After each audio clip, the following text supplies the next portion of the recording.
Assalamualaikum warahmatullahi wabarakatuh. Good morning everyone. How are you today?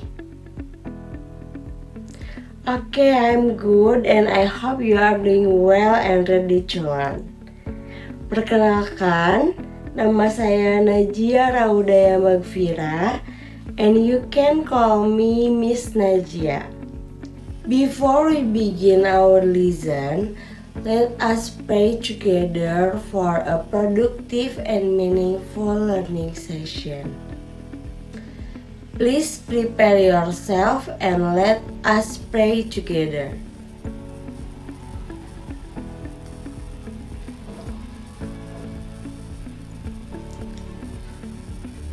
Amin.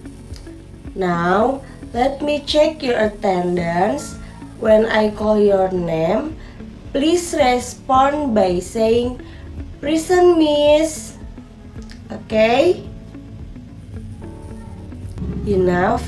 Thank you, everyone. Today, we will learn how to describe something clearly and vividly using bahasa Indonesia. Sebelum kita masuk ke materi baru, I want to check your understanding first.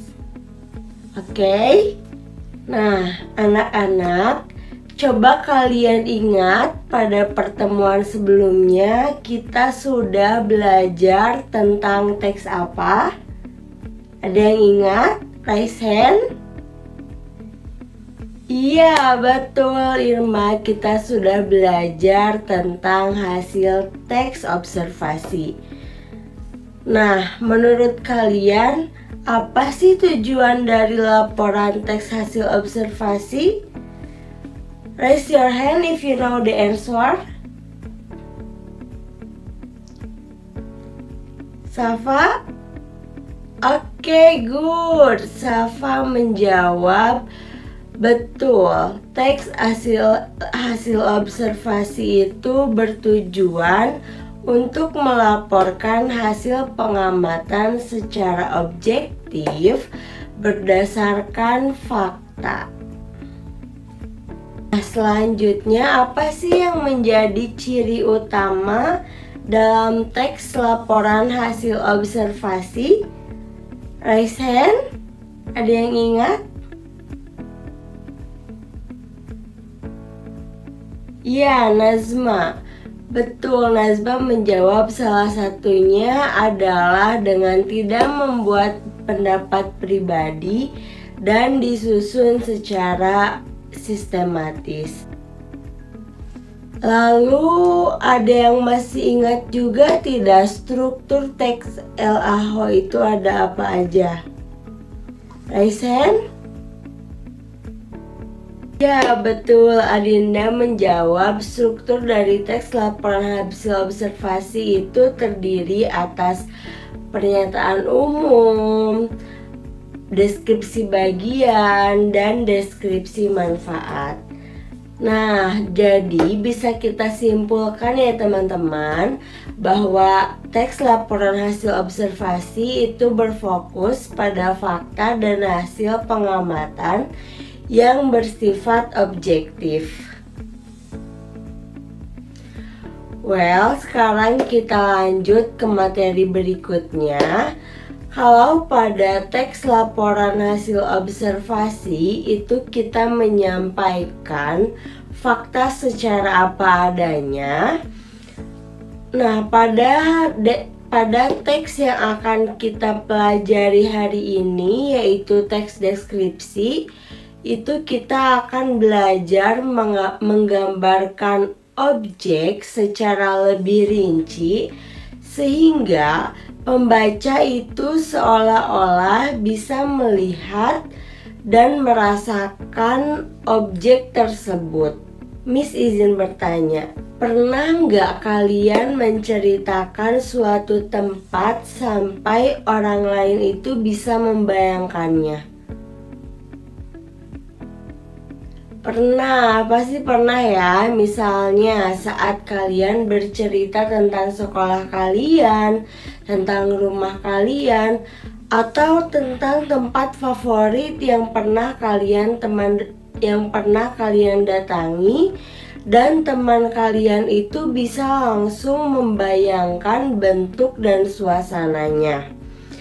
Tanpa sadar, itu kalian sudah melakukan teks deskripsi. Pada pembelajaran kali ini, kita akan memahami pengertian teks deskripsi yang pertama. Lalu yang kedua, kita akan mengetahui ciri teks deskripsi.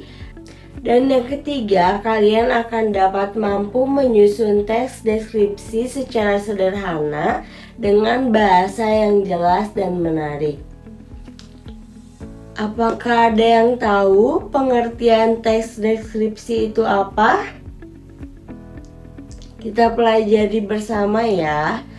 Teks deskripsi itu adalah teks yang menggambarkan suatu objek, tempat, atau suasana secara jelas dan rinci sehingga pembaca itu dapat seolah-olah melihat, mendengar, ataupun merasakan apa yang sedang kita deskripsikan.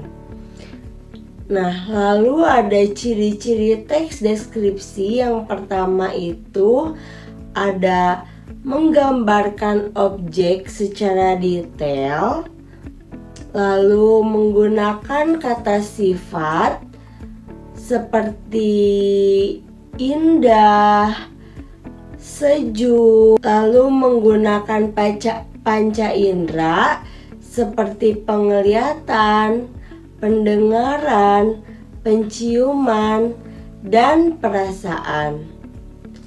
Lalu ciri-cirinya juga ada fokus pada suatu objek tertentu. Nah, Miss punya contoh. Taman sekolah terlihat asri dengan pepohonan hijau yang rindang, udara terasa sejuk, dan suara burung terdengar dari kejauhan. Bangku-bangku taman tersusun rapi, menjadi tempat favorit siswa untuk membaca dan berdiskusi. Coba dari contoh tersebut, kita bisa merasakan suasana taman sekolah meskipun kita tidak langsung melihatnya. Itulah kekuatan teks deskripsi. Nah, sekarang coba kalian bayangkan ruang kelas kalian. Miss minta kalian menuliskan 3-4 kalimat deskripsikan tentang ruang kelas tersebut dengan memperhatikan apa yang kalian lihat, apa suasana yang kalian rasakan, dengan menggunakan kata-kata yang jelas dan menarik ya. Oke?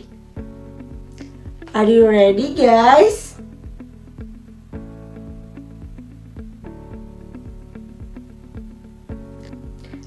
Okay, you did a great job completing the test. Dari pembelajaran hari ini, kita bisa menyimpulkan bahwa teks deskripsi itu bisa membantu kita menggambarkan sesuatu secara hidup dan nyata melalui kata-kata. Semakin detail dan tepat bahasa yang kita gunakan, semakin mudah pembaca itu dapat membayangkannya. Remember, words have a power. Through descriptive text, you can make others see and feel your ideas. Keep practicing and enjoy the learning process.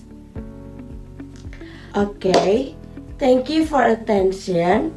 See you in our next lessons. Wassalamualaikum warahmatullahi wabarakatuh.